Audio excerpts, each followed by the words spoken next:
Innovative skills এর আয়োজিত আজকের এই পর্বে সবাইকে স্বাগতম।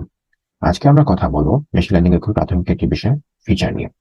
ফিচার নিয়ে কথা বলার আগে আমরা আমাদের পরিচিত একটি বিষয় নিয়ে আগে আলোচনা করি। আপনারা দেখতে পাচ্ছেন স্ক্রিনের মধ্যে 36 এলাকার নাম লেখা আছে: পলাশী, শাহবাগ, 10 নম্বর, রাজলক্ষ্মীপুর।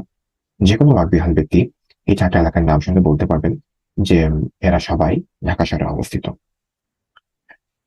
আবার আমরা এভাবেও বলতে পারি যে পলাশী, শাহবাগ, 10 নম্বর, রাজলক্ষ্মীর মোড় গণিতের ভাষায় এরা সবাই হচ্ছে ঢাকা শহরের সাবসেট, যেহেতু ঢাকা শহরের মধ্যে সবাই অবস্থিত। আমরা যদি এই এলাকার সংখ্যাকে আরো বৃদ্ধি করি, 4টা এলাকার জায়গায় যদি আমরা 8টা এলাকা নিয়ে মিনি সাবসেট পরিবার, গোলাপবাগ, বসুরবাগ, শান্তিবাগ এদেরকে উল্লেখ করি, এরা সবাই ঢাকার মধ্যে অবস্থিত। ঢাকা শহরকে আমরা এবার এলাকা ভিত্তিকে না দেখি, আমরা যদি বিদ্যালয় ভিত্তিকে দেখি, মতিঝিল আইডিয়াল থেকে আজিমপুর গার্লস স্কুল পর্যন্ত, তাহলে এরা সবাই হইতেছে ঢাকা শহরের অন্তর্ভুক্ত। সেভাবে আমরা যদি খাবার দোকানে এলাকা দেখতে চাই, স্টার থেকে শুরু করে বিএফসি, এরাও ঢাকা শহরের অন্তর্ভুক্ত।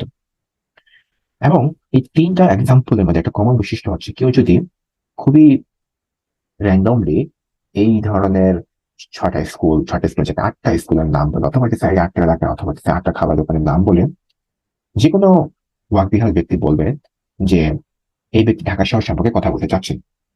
অর্থাৎ যে ঢাকা শহর সম্পর্কে জানে, সেই এই নামগুলা শুনেই আইডেন্টিফাই করতে পারবেন যে এই ব্যক্তি তার আলোচ্য বিষয়ে ঢাকা নিয়ে শুরু করতে যাচ্ছেন, কন্টিনিউ করতেছেন, এরকম একটা বিষয়।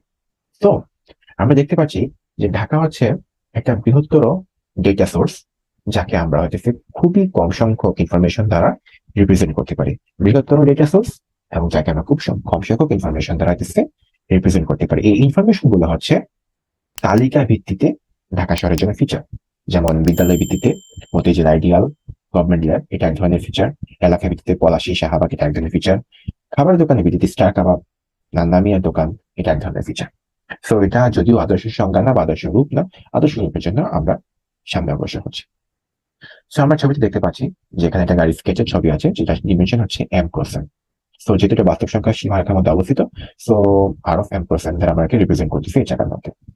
তো যেহেতু r(m×n) অনেক বড় হতে পারে, আমাদের প্রায়োগিক ক্ষেত্রে সুবিধার জন্য আমরা একে ছোট করে নিয়ে আসার চেষ্টা করবো।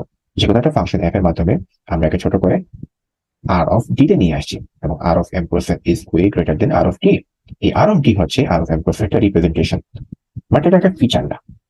কারণ আমরা যে কোনো ভাবেই r(m×n) থেকে r(d) তে আসতে পারি। এটা সবসময় আমাদের জন্য উপকারী নাও হতে পারে।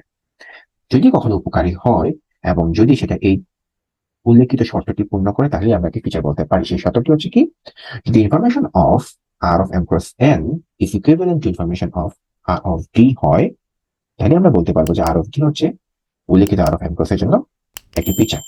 এখন ইকুইভ্যালেন্ট কেন বললাম? কারণ যেহেতু আমরা r(m×n) একটা বিশাল ডিমেনশন থেকে একটা ছোট ডিমেনশন r(d) তে নিয়ে আসছি, তাহলে আমাদের কোনোভাবে ইনফরমেশন লস জিরো করা সম্ভব নয়। আমরা ইনফরমেশন হারাবোই। এই জন্য হইতেছে আমরা ইকুইভ্যালেন্ট বলতেছি। তো আমরা যে জিনিসটাকে সামারাইজ করতে চাই, যা এতক্ষণ বললাম, আমাদের গিভেন ডেটা ডিমেনশন r(m) যদি n থাকে, সেখান থেকে আমরা কোনো একটা ফাংশনের মাধ্যমে যদি r(d) তে পৌঁছাই, আমরা r(d) কে তখনই বলবো যেটা হচ্ছে r(m+n) এর জন্য ফিচার ডিমেনশন, যখন উভয় ইনফরমেশনের পরিমাণ ইকুইভ্যালেন্ট হবে। ধন্যবাদ আপনাদের।